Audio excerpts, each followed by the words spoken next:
العالمين والصلاة والسلام على أشرف الأنبياء والمرسلين وخاتم النبيين سيدنا وحبيبنا وقرة أعيننا وسندنا ومولانا محمد النبي الأمي الكريم وعلى آله وأصحابه وأتباعه أجمعين.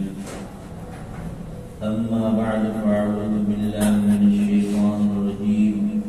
بسم الله الرحمن الرحيم. اليوم أكملت لكم دينكم وأتممت عليكم نعمتي ورضيت لكم الإسلام دينا.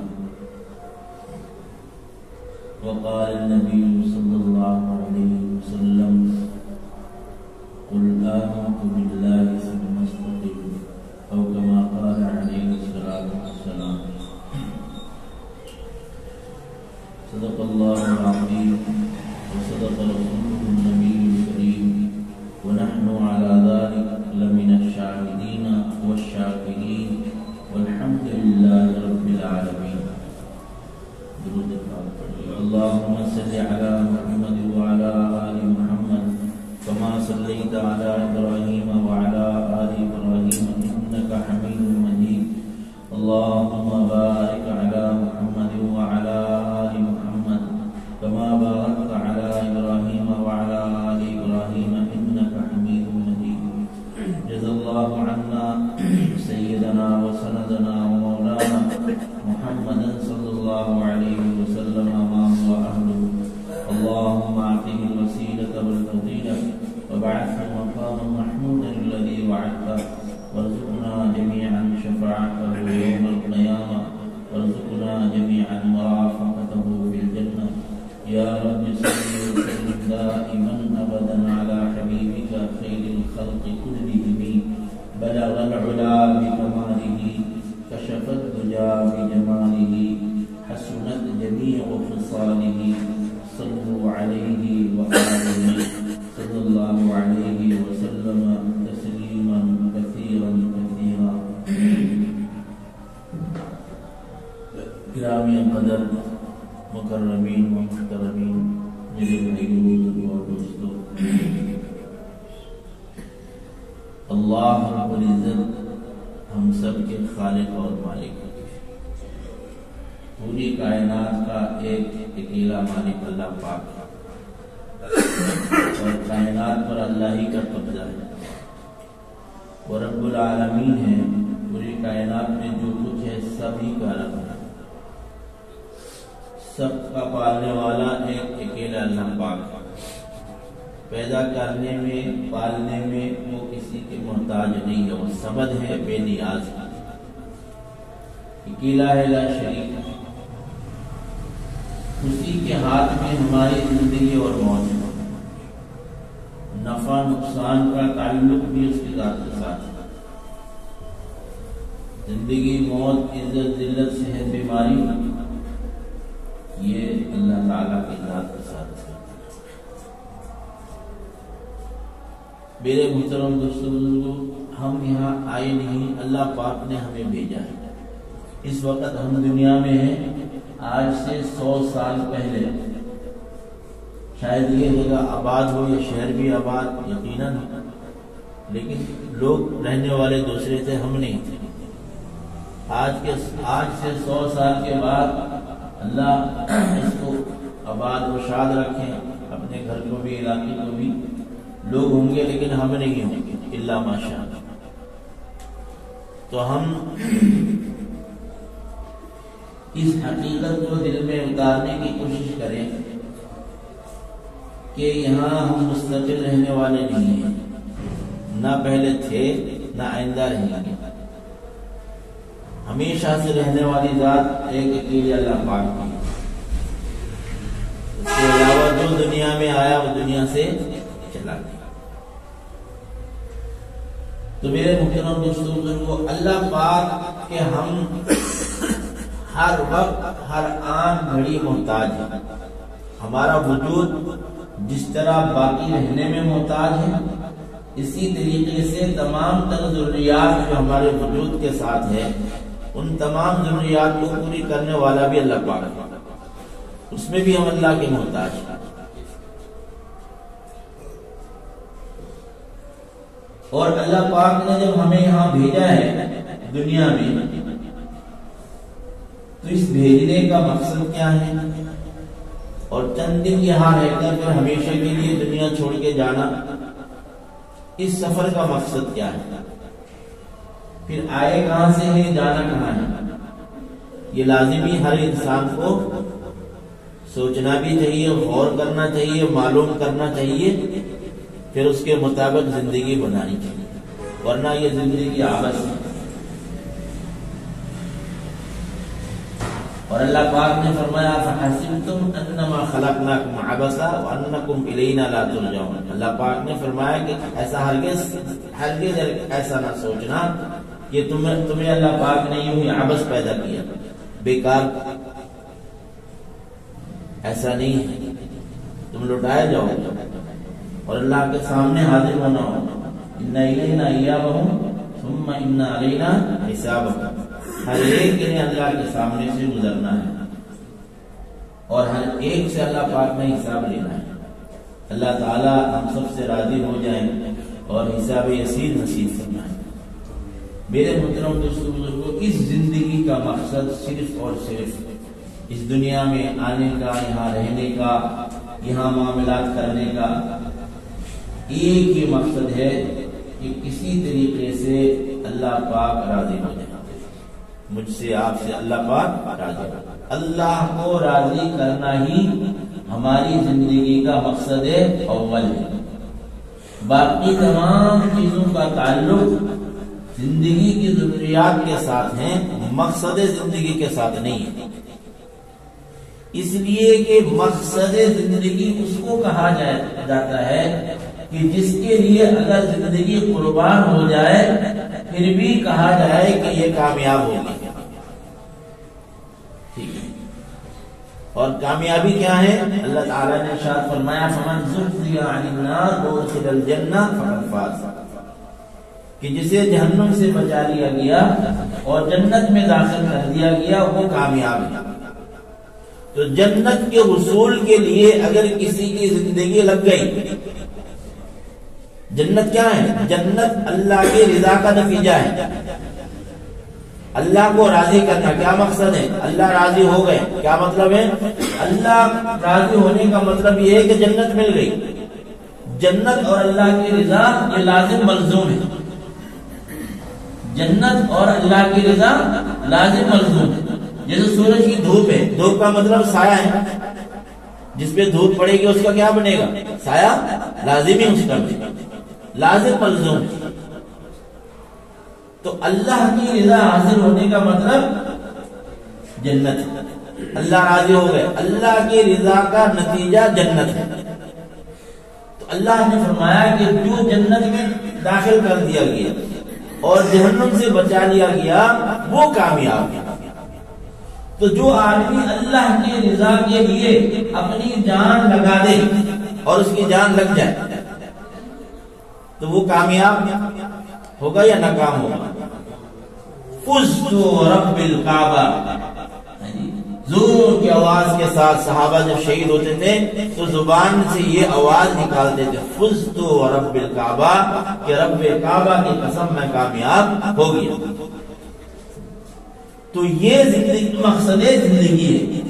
اگر کوئی آدمی کار، کوٹھی، زمین جائیداد، فیکٹری یا وزارت صدارت کے لیے اپنی جان لگا دے اور اس کی جان چلی جائے تو کیا کہا جائے؟ کامیاب ہوگی؟ ہاں، ناکام ہو گیا اور جان یوں ہی چلی گئی، ایسے ہی ہے نا۔ تو یہ دلیل ہے۔ مقصد زندگی وہ ہے کہ جس کے لیے زندگی کھپ جائے، لگ جائے اور کہا جائے کہ آدمی کیا ہو گیا؟ کامیاب ہو گیا۔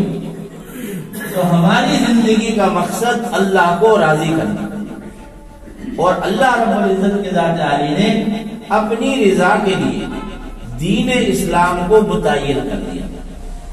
اللہ پاک ہم سے کیسے راضی ہوں گے؟ کب راضی ہوں گے؟ فرمایا اليوم اکملت لکم دینکم واتممت علیکم نعمتی ورضیت لکم الاسلام دینا۔ کہ میں نے دین اسلام یعنی کہ مکمل کر دیا. کیا مطلب ہے کہ پہلے مختلف ادیان رہے، مختلف نبیوں کے زمانے میں مختلف قسم کے احکامات ہوتے تھے. جس امت کے لیے جو احکامات اللہ کی طرف سے نبی پہنچاتے تھے، نبی طریقہ بتاتے تھے، اس امت کے لیے وہی دین ہوا کرتا تھا. وہی کیا ہوتا، وہی کام ہوتا تھا، وہی دین ہوتا تھا جس سے اللہ راضی ہوتا. امام الانبیاء صلی اللہ علیہ وسلم خاتم النبیین ہیں. آپ صلی اللہ علیہ وسلم کے بعد کوئی نیا نبی نہیں آیا. تو امام الانبیاء پر اللہ تعالیٰ نے دین کا بھی اختتام فرمایا. جیسے نبوت کا اختتام آپ صلی اللہ علیہ وسلم پر ہے، اسی طریقے سے ادیان کا اختتام بھی دین اسلام پر ہے. امت کے اختتام پر بھی اس امت پر ہے. نہ اس امت کے بعد کوئی امت ہے، نہ اس دین کے بعد کوئی دین ہے، نہ امام الانبیاء کے بعد کوئی نیا نبی. تو دین اسلام کے ساتھ اللہ پاک نے اپنی رضا متعین کر. اب دین اسلام کے بعد کسی اور طریقے سے، دین کس کو کہتے ہیں؟ دین کہتے ہیں ایک طریقے کو، اس کو طریقے، طور طریقے کہ اس پر چلا جائے جس پر آدمی اپنے آپ کو ڈالے. تو دین اسلام کے آنے کے بعد آج کوئی اللہ کو راضی کرنا چاہے تو پھر دین اسلام کے مطابق زندگی بنا کر ہی کر سکے گا، ورنہ اس کے علاوہ کسی اور چیز سے اللہ پاک آج راضی نہیں. اللہ تعالیٰ مجھے آپ کو پورے دین پر چلنے کی توفیق عطا فرمائے. اب میرے محترم دوستوں بزرگوں، یہ دین اسلام کیا ہے؟ دین اسلام قرآن اور حدیث کا مجموعہ ہے.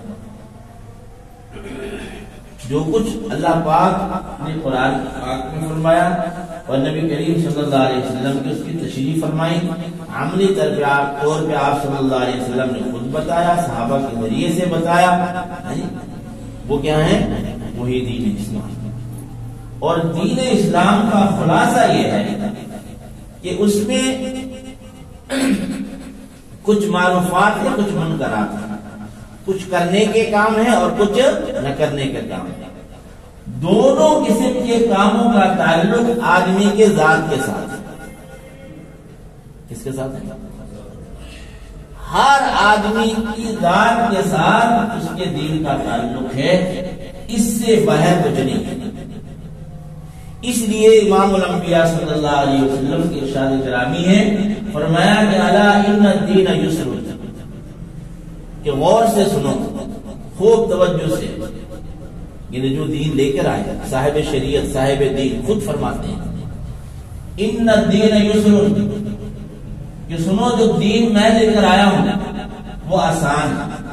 یسر کس کو کہتے ہیں؟ آسان، کہ دین آسان.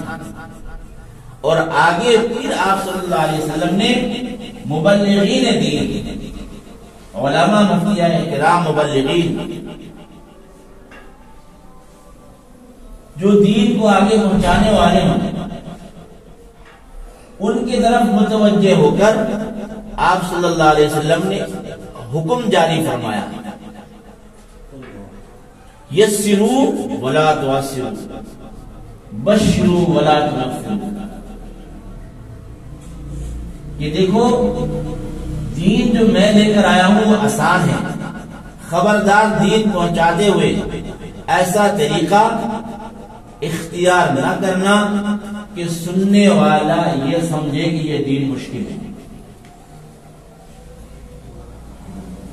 یسروا ولا تعسروا تاکید ہے، نفی اس بات سے تاکید کا فائدہ ہوتا ہے کہ دیکھو آسان کر کے پیش کرنا، مشکل ہرگز نہ کرنا.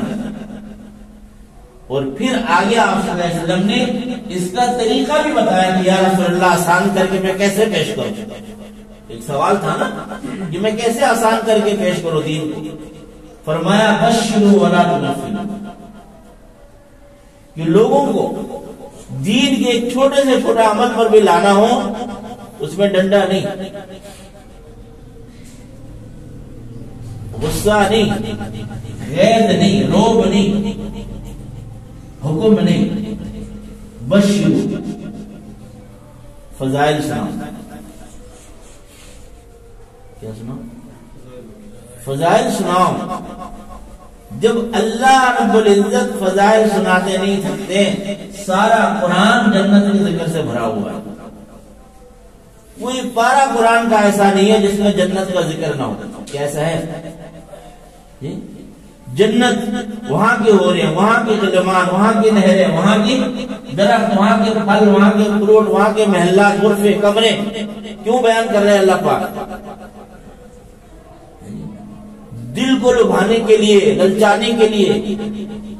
سارعوا الى مغفرۃ من ربکم وجنۃ عرضها السماوات والارض اعدت للمتقین. فضائل اتنے ہیں، احکامات کے احادیث اتنے ہوں تو فضائل کے احادیث اتنے ہیں.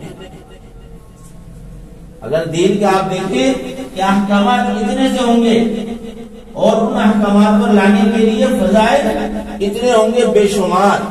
دن رات آپ صلی اللہ علیہ وسلم اپنے صحابہ کو ہمیشہ فضائل سنایا کرتے تھے. حکم اتنا ہوتا تھا، اس پر لانے کے لیے فضیلتیں سنایا کرتے تھے. کیوں؟ اس لیے کہ فضائل سننے سے دل میں رغبت پیدا ہوتی ہے، اور آدمی وہ کرتا ہے جس کی دل میں رغبت پیدا ہوتی ہے. یوں ہی نہیں آدمی استعمال ہوتا، رغبت پیدا ہوتی. اس لیے فرمایا بشروا ولا تنفروا.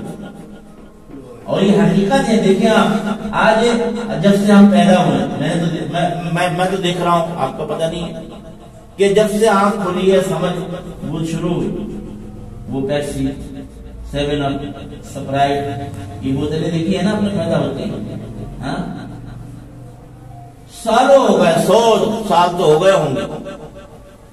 ہر گھر، بلکہ یہ 2002 میں میرا سفر ہوا ہے اپنا سوڈان کا. ہم صحرا میں چلتے رہے 8 گھنٹے تک. اس صحرا میں کوئی ایک چھوٹا سا جو ہوٹل مٹی کا گھر بنا ہوا تھا، اس میں بھی پیپسی، اس میں بھی کوکا کولا، اس میں بھی کوئی گھر، کوئی علاقہ، کوئی محلہ ایسا ہے جہاں نہیں ہے. اس کے باوجود ہر مہینے، دوسرے تیسرے چوتھے مہینے میں نیا نیا ایڈ آ جاتا ہے. اس کا لاکھوں کروڑوں خرچ کر کے دنیا بھر میں اس کا ایڈ چلاتے ہیں. چلاتے اشتہار اس کو کہتے ہیں. مختلف چیز، 2 روپے کی چیز ہوتی ہے، لاکھوں روپے خرچ کر کے اس کا ایڈ پر لگاتے ہیں. کیوں؟ اسی کو فضائل کہتے ہیں. اسی کو کیا کہتے ہیں؟ اسی کو ایسی خوبی بیان کرنا جس سے کہ آدمی کا دل متاثر ہو اور اس چیز کو حاصل کرنے کے لیے چل پڑے. اس کا نام فضائل ہے. فرمایا بشروا ولا تنفروا. اور یہ حقیقت اللہ پاک نے دنیا کے اندر اس وقت دکھا دی. 100 سال پہلے حضرت مولانا الیاس رحمۃ اللہ علیہ نے یہ فضائل سے کام شروع کیا تھا. اتنی سی کتاب فضائل اعمال. آج ساری دنیا میں قرآن کے بعد سب سے زیادہ پڑھی جانے والی کتاب کیا ہے؟ فضائل اعمال. سب سے زیادہ زبانوں میں ترجمہ ہونے والی کتاب فضائل اعمال ہے. اور اس فضائل اعمال کے برکت سے اللہ پاک نے دنیا میں کروڑوں حفاظ پیدا کیے، لاکھوں علماء پیدا کیے، اور خربوں نہیں، کروڑ یا ارب کے ہیں. اگر 2.5 ارب مسلمان ہیں، اس میں اگر 1 ارب نمازی ہے تو کم سے کم 80 کروڑ تو وہ ہوں گے جو فضائل سن کے نمازی بنے.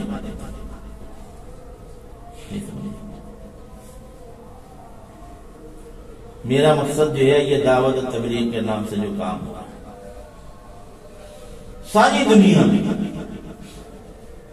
جہاں سے سورج طلوع ہوتا ہے وہاں سے، یعنی فیجی آئیلینڈ، فیجی، اور وہ غروب کہاں ہوتا ہے؟ ہونالولو، وہاں تک.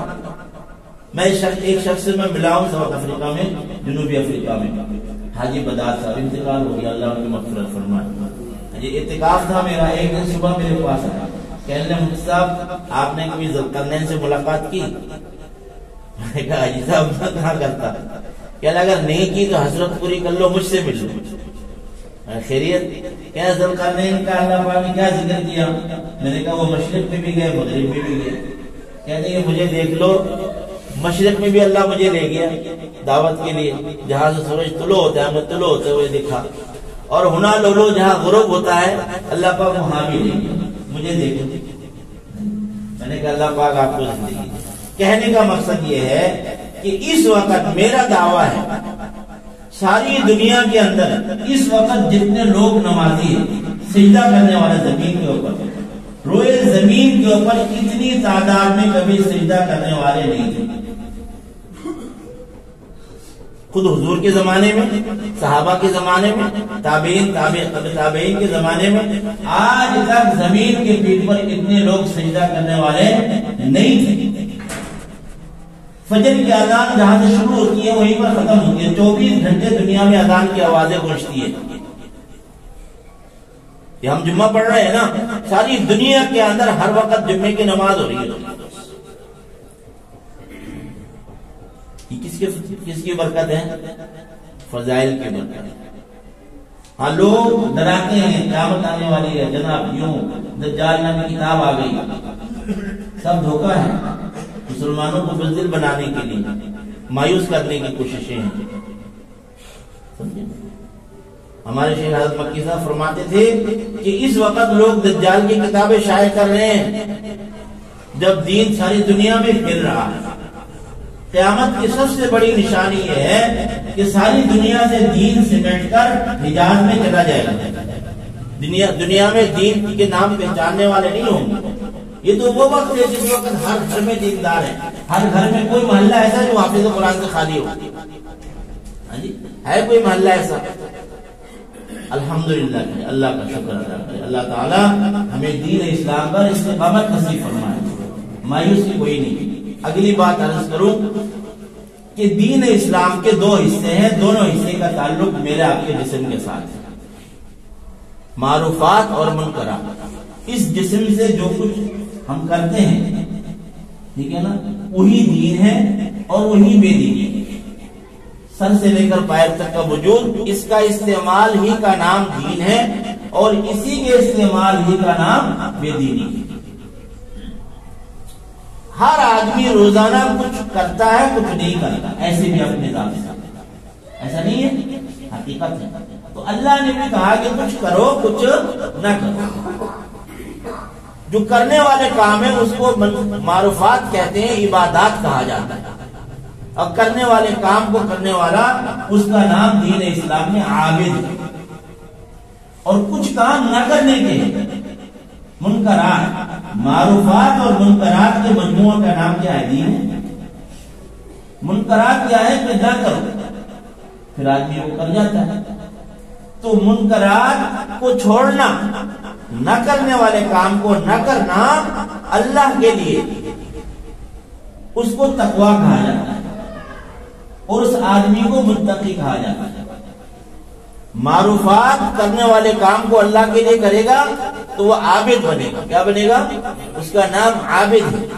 منکرات اللہ کے لیے چھوڑے گا، اس کا نام کیا ہے؟ متقی۔ اب ہوتا یہ ہے کہ عابد سے عبادت پوری نہیں ہوتی، متقی سے تقویٰ بھی پوری نہیں ہوتی، ادھر بھی کمی ہو جاتی ہے ادھر بھی کمی ہو جاتی ہے۔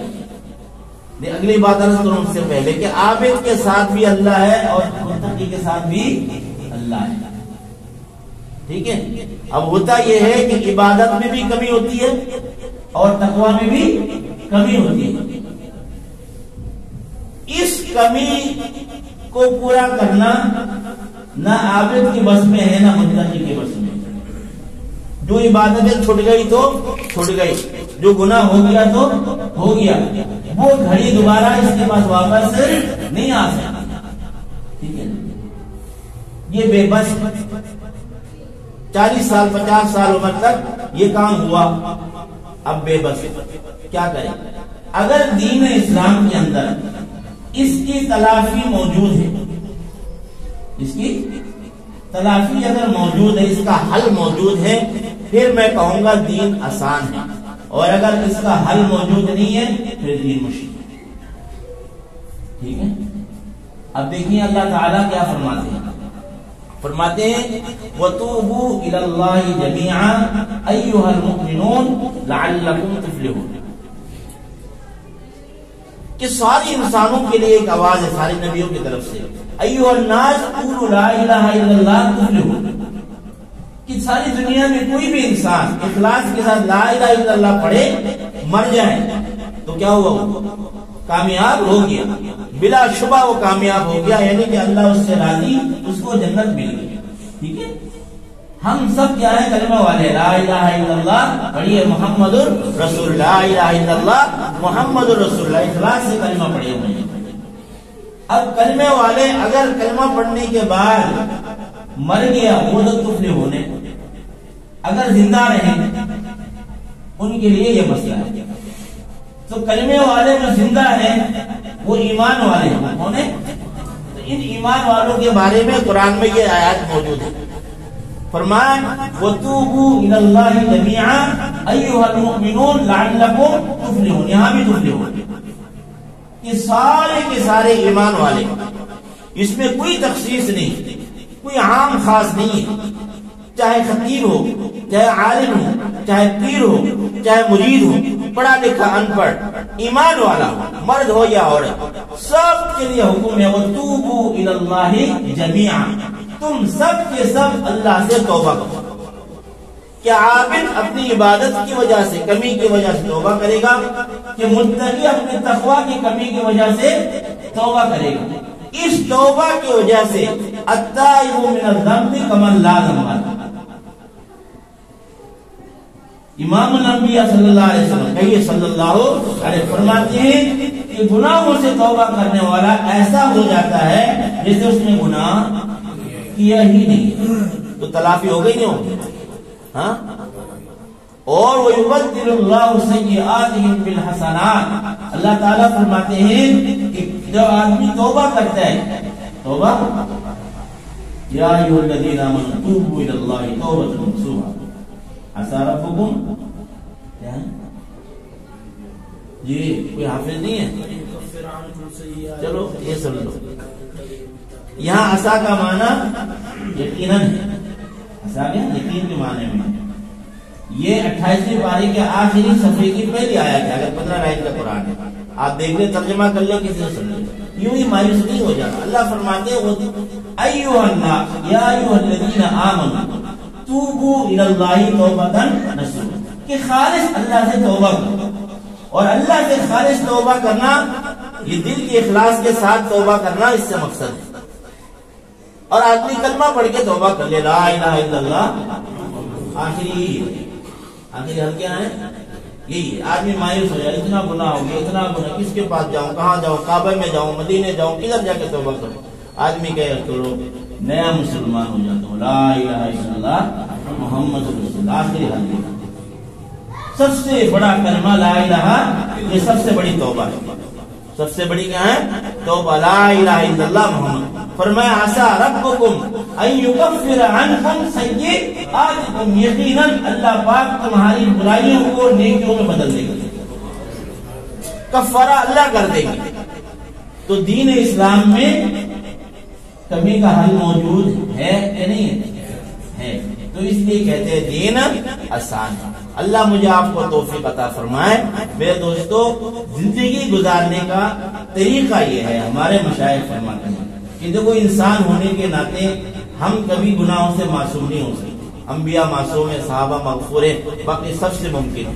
ممبر پہ بیٹھا، مصلی پہ کھڑا، پیچھے نماز پڑھنے والا، باہر گلیوں میں، ہر ایمان والے سے گناہ، اس لیے کہ عبادت چھوڑنا بھی گناہ ہے اور منکرات کرنا بھی گناہ ہوگا، لازمی ہوگا۔ اگر گناہ ہو ہی نہیں، کوئی گناہ کرنے والا دنیا میں بچے ہی نہیں۔ یہ حدیث موجود ہے، حدیث قدسی ہے کہ اللہ خود آپ اپنے پیارے حبیب صلی اللہ علیہ وسلم کو فرماتے ہیں کہ اگر آپ کی ساری امت اتقى الناس بن جائے، سیدنا ابوبکر صدیق رضی اللہ عنہ کے تقوی کو ساری پہنچ جائے، بولا رضی اللہ عنہ، ٹھیک ہے، سب متقی بن جائے، فرمایا پھر آپ کی امت کی مجھے کوئی ضرورت نہیں، میں تو ان کو پھر مہمان خانہ میں ڈالوں گا اور پھر ان کو پیدا کروں گا جو نافرمانی کرے اور میرے آگے روئے۔ اس لیے غفار اللہ کی صفت ہے، اگر نافرمانی کرنے والا نہ ہوگا تو معافی کیسے ملے گی؟ معافی کی طلب کہاں سے آئے گی؟ اللہ کی صفت معاف کرنے والا جو وہ کہاں جائے گا؟ ٹھیک ہے، اس لیے فرمایا کہ اللہ، ہمارے مشائخ فرماتے دیکھیں زندگی گزارنے کے لیے ایک طریقہ اختیار کریں، وہ کیا ہے کہ روزانہ رات کو سوتے ہوئے توبہ کرو، ایمان والوں کے لیے، غیر ایمان والوں کے لیے نہیں. ان اللہ یغفر ان یشرک بہ لا یغفر ان یشرک بہ ویغفر ما دون ذلک. فرمایا کفر کو معاف نہیں کرے گی. ویغفر ما دون ذلک، اور کفر سے نیچے جو کچھ ہے اللہ پاک معاف کرنے کے لیے تیار ہے. اور کفر کے نیچے گناہ کبیرہ ہے. کفر کے نیچے کیا ہے؟ ہاں اللہ تیار ہے معاف کرنے کے لیے. روزانہ سوتے ہوئے اللہ سے معافی مانگے، اللہ معاف. توبہ کے لیے 5 منٹ اور دیں گے، میں توبہ کی تھوڑی سی بات کروں اگر اجازت. توبہ اتنا عام ہے کہ جتنا پانی عام، ہوا عام، آگ عام. اس لیے کہ توبہ ہر مومن کی ضرورت ہے. توبہ کیا ہے؟ توبہ کے لیے حاجی شفیق صاحب سن رہے ہیں نا، توبہ کے لیے نہ کوئی زبان شرط ہے، نہ کوئی زمان شرط ہے، اور نہ کوئی مکان شرط ہے. ہر مسلمان مومن مرد عورت اپنی اپنی زبان میں توبہ کر لے. استغفر اللہ کا سیوا توبہ کے لیے شرط نہیں ہے، کوئی زبان شرط نہیں ہے. اپنی جس کی زبان نہیں ہے چھوڑے اس کو، جو گونگا ہے وہ دل سے توبہ کرے. زبان کوئی شرط نہیں ہے. دوسری بات، توبہ کے لیے کوئی مکان بھی شرط نہیں ہے کہ آدمی بیت اللہ جائے گا تو توبہ کرے گا، کھلا پہاڑی چڑھے گا تو توبہ کرے گا. کوئی ایسا نہیں ہے. جہاں چاہے وہیں بیٹھ کے توبہ کر لے، وہی کھڑے ہو کر توبہ کر لے، چلتے ہوئے توبہ کر لے. کوئی مکان شرط نہیں ہے، نہ زمان شرط ہے، نہ مکان شرط ہے، اور نہ ہی زبان شرط ہے. وقت کتنا ہے؟ حتی تغرغر، جب تک کہ موت کی جان کنی کی آواز نہ شروع ہو جائے اس وقت تک وقت. اور سورج مشرق کے بجائے مغرب سے طلوع نہ ہونا شروع ہو جائے اس وقت تک اللہ پاک نے توبہ کی مہلت دی ہوئی ہے. 24 گھنٹے اللہ پاک بندے کے توبہ کے منتظر ہوتے ہیں. ایمان والوں، جب بندہ توبہ کرتا ہے اللہ تعالیٰ سے صلح ہو جاتی ہے. اللہ تعالیٰ جبریل امین کو بلا کر کہتے ہیں فلاں بن فلاں سے میری صلح ہو گئی ہے. چوتھے آسمان میں جا کے سارے فرشتوں میں اعلان کر، اور دنیا میں ہوا چل جاتی ہے اس اعلان سے. لوگوں کے دلوں میں اللہ پاک اس طائب کی محبت پیدا کرتا ہے. اللہ تعالیٰ مجھے آپ کو توفیق دے غفلت کی زندگی دن بھر گزرے، رات کو غافل نہ ہو. توبہ کر کے کلمہ پورا پڑھ کے لا الہ الا اللہ محمد رسول اللہ توبہ کی نیت سے پڑھ کے سو جائے. اگر اسی حال میں موت آ گئی انشاءاللہ سیدھا جنت ہے. من کان آخر کلامی لا الہ الا اللہ دخل الجنہ. صبح اللہ پاک نے کرا دی، شکر ادا کرے اللہ نے ایمان کے حالت میں صبح کرائی. اب مشائخ فرماتے ہیں بزرگ کہ فرماتے ہیں آج صبح نہ نیت کریں، کلمہ لا الہ الا اللہ پڑھے، عزم کا کلمہ. آج صبح نیا کلمہ، نیا عزم کہ آج میں نے معروفات بھی نہیں چھوڑنا اور منکرات میں بھی نہیں لگنا. پورا آج، بلکہ بعض مشائخ فرماتے گن گن کے نیت کرو کہ جتنے کاموں کی نیت کرو گے اسی وقت اتنے کاموں کا اجر مل جائے گا. جب کرو گے تو 10 گنا ملے گا. ٹھیک ہے نا. آج نمازیں 5 پڑھنی ہے، قرآن کی تلاوت کرنی ہے، درود شریف، اور غریبوں کو صدقہ کرنا، صلہ رحمی کرنی. جتنی نیکی کی نیت صبح کر سکتے ہو وہ کریں، اور ہونا وہی ہے جو کل ہوا. نہیں سمجھ اللہ ماشاءاللہ نیت سے فرق پڑ جائے تو پڑ جائے، لیکن ہونا ویسی ہے جیسے کل ہوا. لیکن عزم ارادہ کرے اور رات کو سوتے ہوئے پھر توبہ کرے.